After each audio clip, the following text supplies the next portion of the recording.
In this lesson, we are going to be creating a somewhat complicated script. Here, we're going to be creating an MMA. Now, this is not mixed martial arts, this is multiple moving averages. Now, because we're going to be writing a fair bit of code in this lesson, I'm going to copy and paste chunks of it into the script and then explain what each line does. I think that will just be a little more efficient than writing out several lines of code that are all the same and having you sit there through that. So let me get started with our moving average length inputs. I'm going to paste that code in here. And all we have here is just 5 user inputs that all do the same thing.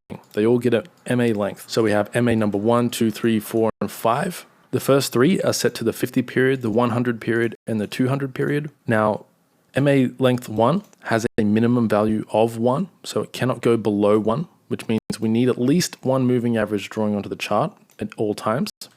The rest of these, however, have a min val of 0.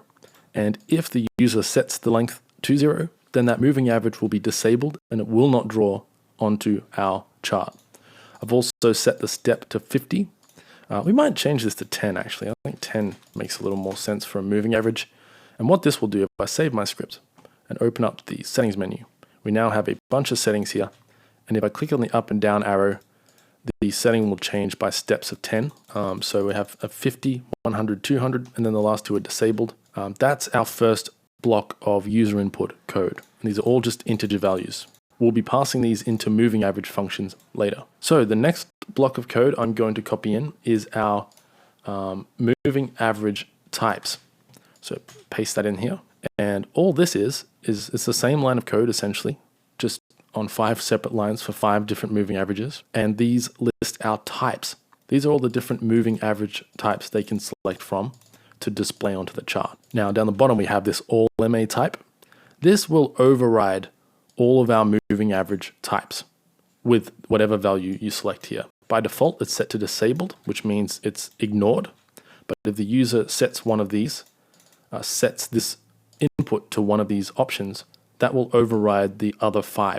So now if I save the script, open up the settings menu, we have a bunch of new options. And to tidy this up a little bit, let's add some sections to our inputs. I'm going to call this G underscore length, and this variable G underscore type. And what these values will be, these variables, is a string value. This one will be MA length. This one will be MA type. And then on the end of all of these inputs, we can set the group to G underscore length here. And now if I copy this parameter here and paste it into the other inputs, and we'll do the same for these ones. We'll set group to G underscore type, copy that and paste it on the end of all of our inputs. So now all of these inputs belong to the same group, the corresponding group. Now when I save the script and open up my settings menu, we have a little title here that separates the 2 groups of inputs. So that is all of the inputs we need.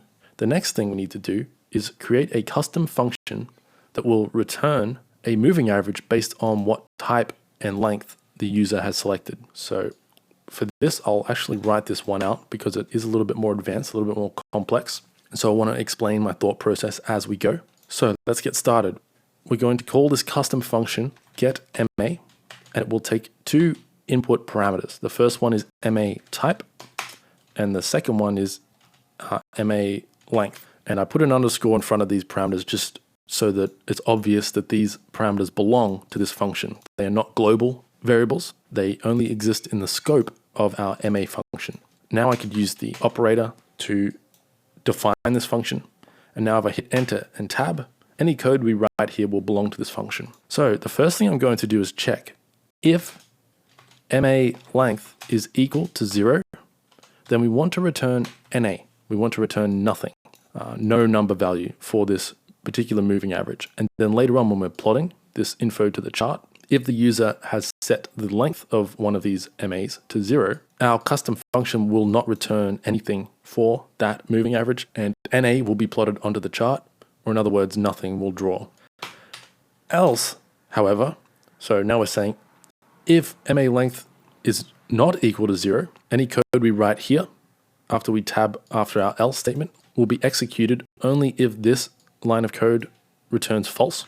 And here we can use a switch operator to evaluate which option the user has selected from the list of available options here. So if you're not familiar with switches, make sure to go back and watch the lesson on switches, but they are quite simple. Basically, we just need to pass in a value here to evaluate. So for this, I will just pass in our MA type parameter. And now if I hit enter and tab, we can list the MA types we have to work with. So I'm going to ignore EMA for now, and we'll skip straight to SMA, HMA, and so on. And I'll explain why when we finish writing these out. Let's start with SMA.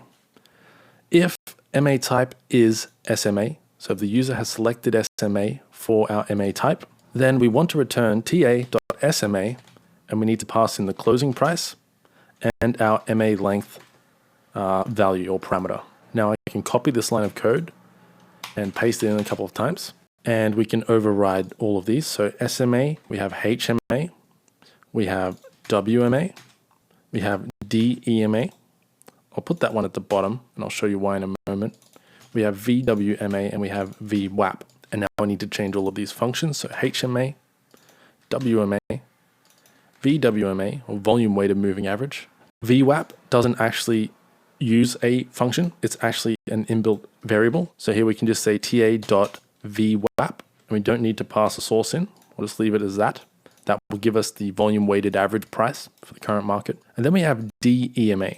So for this, I need to get rid of this, press enter and tab to indent onto a new line. So we have a couple of lines of code we need to write here.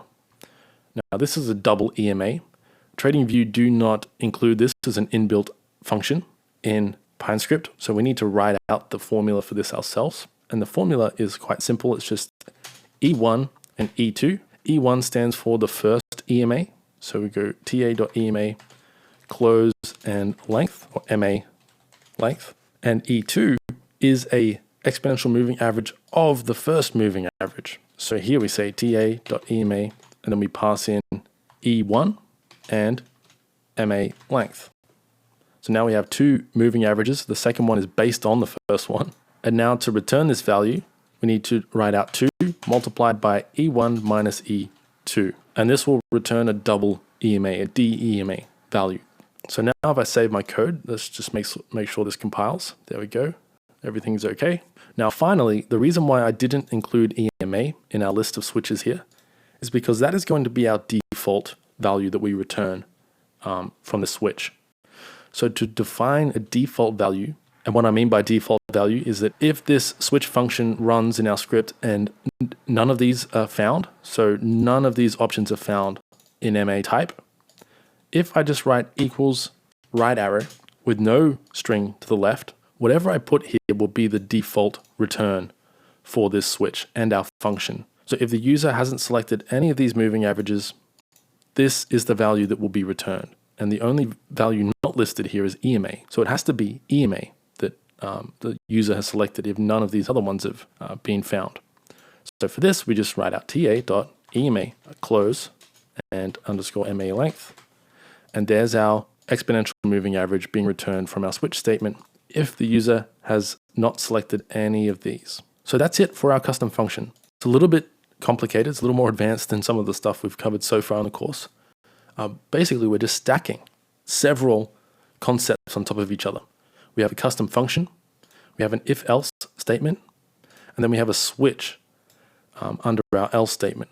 And so what this function will essentially return is NA if our moving average length is 0, or if our moving average length is not 0, then it will return one of these values. And that's it. It either returns one of these values or NA. And so now we can call this function to get our various moving averages. And for this, I'm just going to copy and paste some more code. So now we have 5 moving average variables, MA1 to 5, and we are referencing our custom function here. We are passing in the corresponding MA type and MA length from our settings menu, and we are getting 5 different MA values. All that's left to do now is draw these moving averages onto our chart. And so here is our plot code. We have 5 plots. The first one is MA1, and we change the color of this MA based on whether price is above or below it. It's green if price is above it, and it's red if it is below it. We set the line width to 1, and we title all of our moving averages. And then the line width increases as each moving average gets plotted.